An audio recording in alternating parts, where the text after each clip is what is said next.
Alright, hey, what's up? Hey, what's up, guys? Check this out. Okay, so recently I bought a horizontal bandsaw. It's Ridgid, that's the brand. I bought it used. It's old. It's crusty, but I liked it. It was $100. It seemed like a good deal.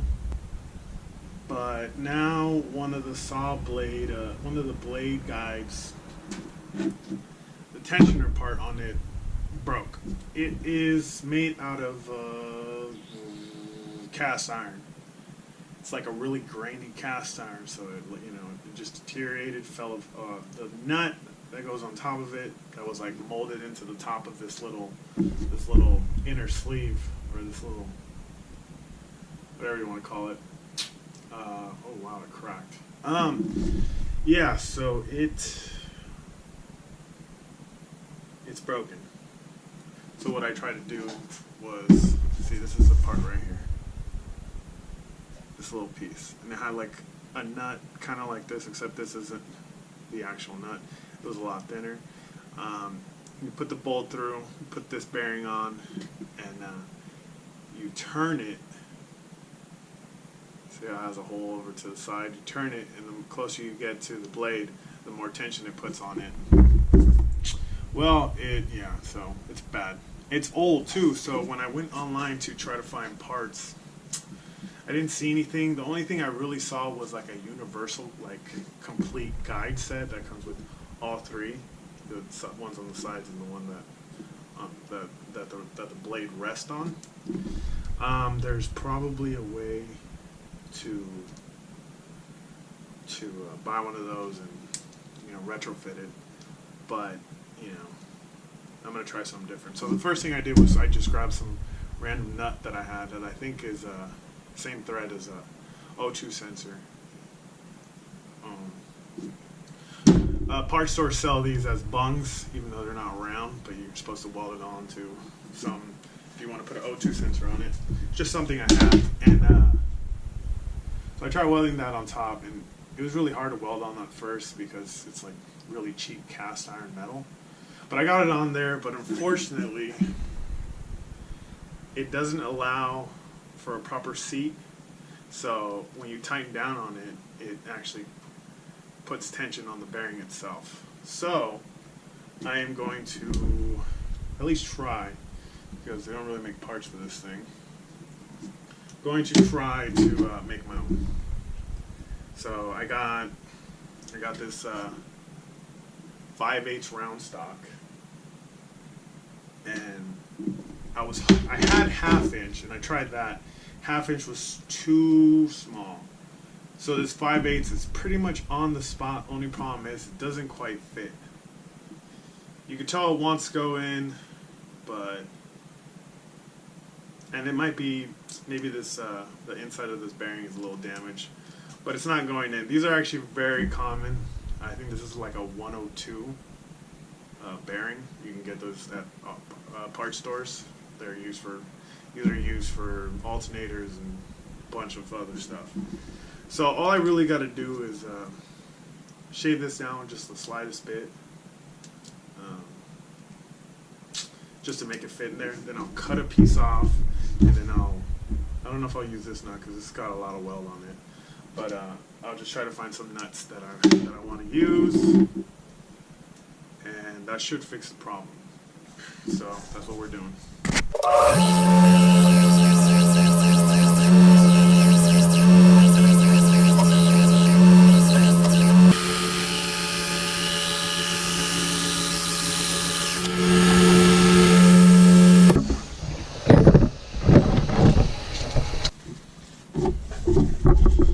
Alright, so just going to just enough to where there's a tiny little lip on the other side. Oh, wow. Which is good because I'm probably going to have to make another one for the other side. But, yeah.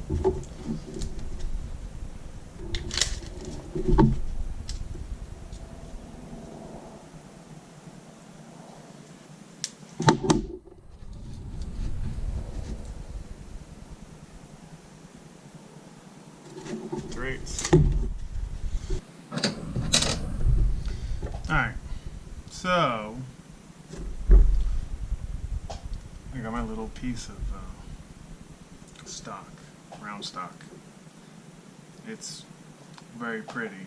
It looks like a good time. But is it? No, but seriously, like, okay, this is my round stock.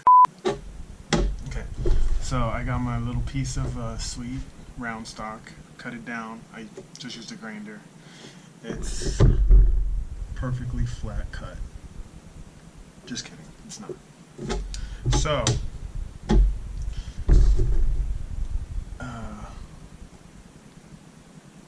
as you can see, it's got the hole for the bolt to go through it, and it's up against the edge. So I just have to replicate that. Drill bit, blah, blah, blah. Hopefully I can drill through this without, hopefully I can do that with a straight cut. Yeah, I mean, not a straight cut, a straight line, a hole. Drill straight through it, nothing crazy. And then, if I can do that, then I'll just weld this nut onto the top, right over where the hole is, and then I'll be done. I can actually go ahead and start using it.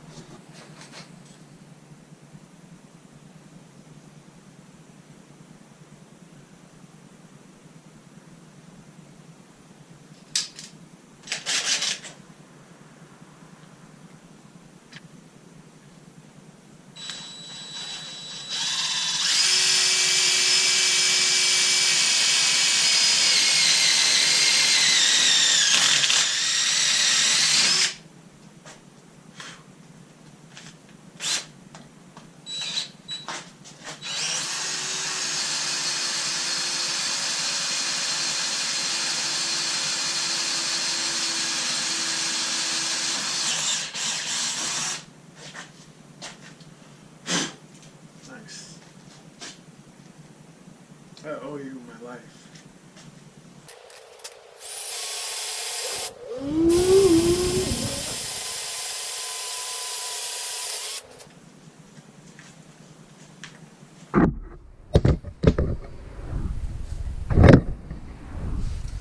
Alright, so, wow. Shockingly enough, is it hot? Is it hot?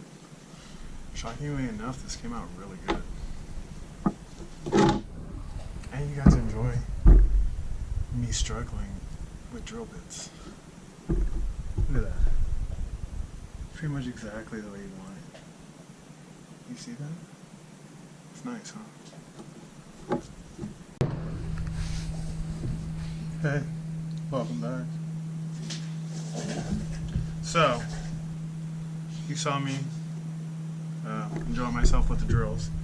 Apparently I tightened down too much. Apparently I tightened down too much on it.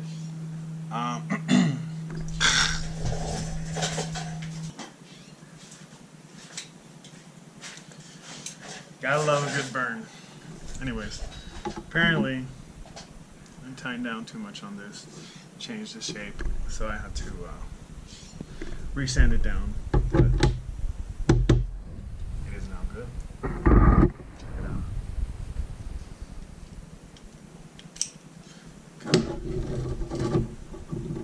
Gotta transfer it with delicacy. Oh, see? Falls right out. But it's good now. It doesn't have to be a super snug fit in there. This is just a guide. But there's a it's good enough to where I'm not gonna run into any problems. Alright guys, it's time, baby.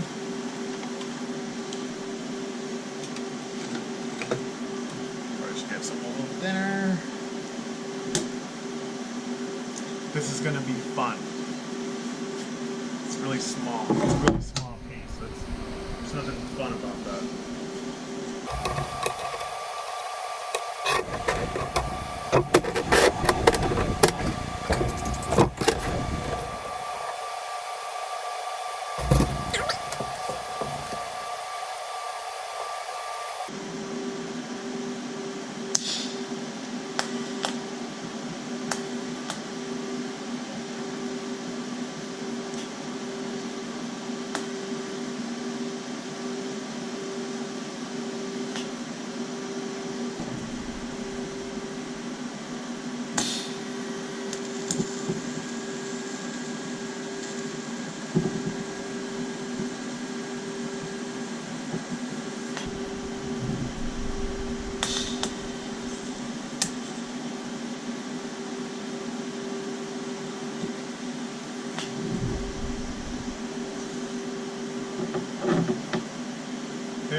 Touch it. You won't.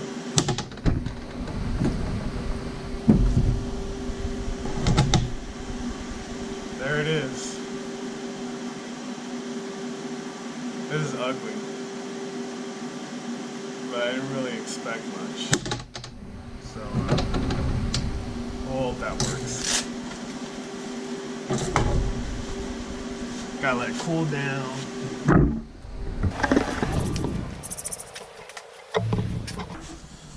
See, this is the bandsaw. I was literally cutting a piece of metal and the band snapped off.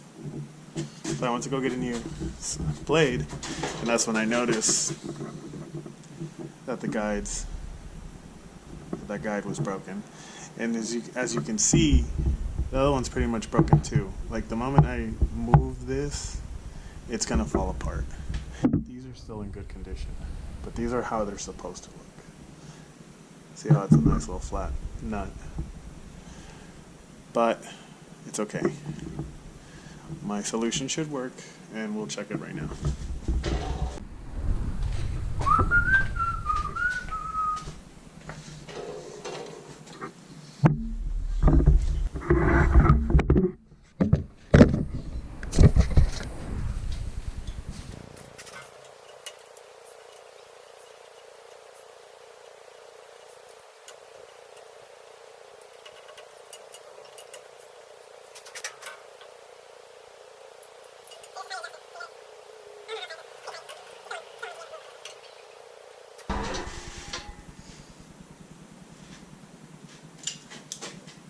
So all the other times when I changed the belt, I would turn it on and it would automatically fall off.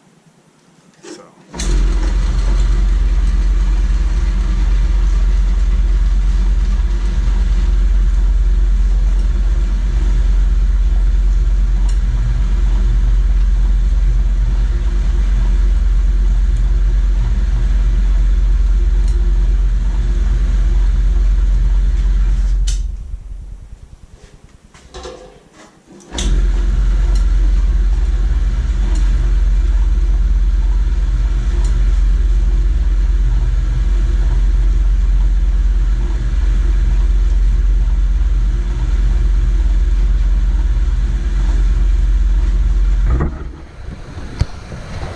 So it hasn't fallen off, and I do notice that on this side, they do freeze a little bit. They might just need new bearings, but these are all moving, where on this side, they're pretty much not moving at all. You have to kind of like, yeah, they're just not moving. So, be nice if we can fix this, but this side is fixed, this side is the broken one, so let's go ahead and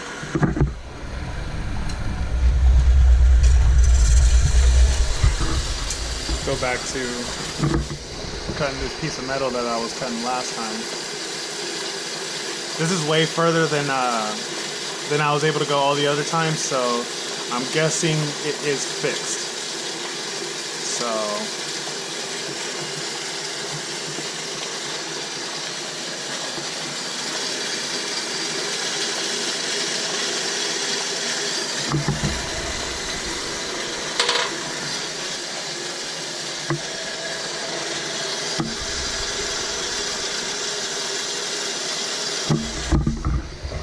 it does cut pretty slow,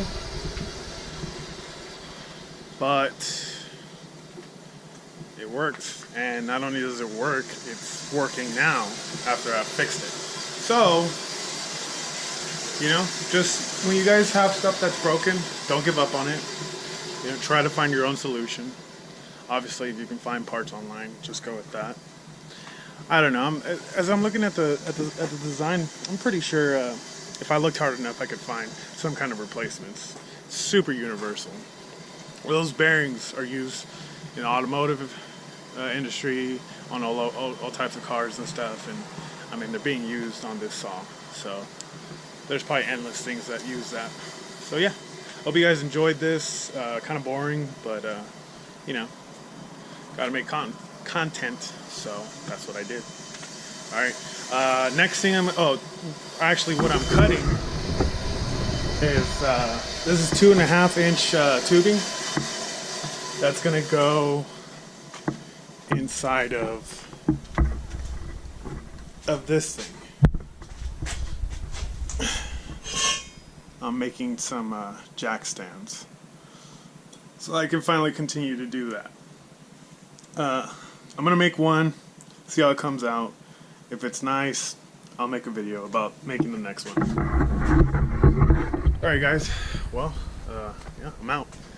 Thank you for joining.